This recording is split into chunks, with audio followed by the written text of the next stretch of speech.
Kusuke isidubedube kulombhikisho obuhlelelwe ukuthi ube nokuthula. Ababhikisha abathukuthele bashise izimoto, bacekela phansi nezakhiwo okuthiwa ziphethwe ngabantu baseNigeria.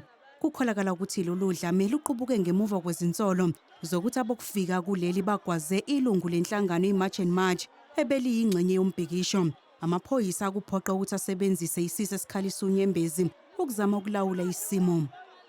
Ababhikishi baxwayise uhulumeni ukuthi umuhluleka ukuthatha izinyathelo ngodaba lokugcotshwa ngokungemthetho komliso waseNigeria njengenkosi bazozibambela umthetho. Sibona umvundla utanasa phambi kwesibaya seNgonyama.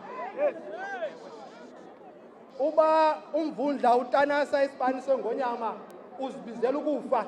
Inkosi yaseNigeria ebekwe la ingamanyala ayiphindele kwela kubo. Isithuko esikhulu kakhulu apha ezweni laseNingizimu Afrika, eMzantsi Afrika siyaqabuka ukuthi ogomba amakhosi asendulo ukuthi angayivuma kanjani ukuthi the history will judge us wrong. Inhlangano iMarch and March kanye neqembu leAction SA bathi abantu bokufika bazenzela umathanda kuleli. I think the people who are xenophobic are the ones that come into other people's country and they start testing the citizens of the country. They start wanting to have kings in that country. They start wanting to have their own cities where they declare places that some of the residents of that country live undesirable for the citizens of that country.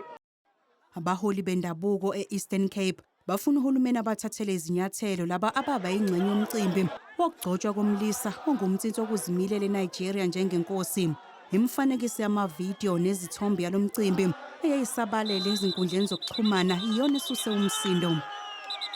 I am really pissed off, including the membership of the house that I lead, that Nigerians especially could come to the territory of King Sandile and claim to have a king here. We are appealing to our government to really make it a point that whoever formed part of that event is taken out of the borders of this country with immediate effect.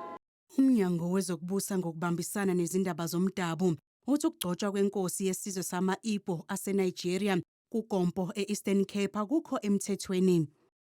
Act of being disrespectful to the Constitution of the Republic as the supreme law of the land, including any other piece of legislation relevant to what has happened. It's illegal and we don't recognize it.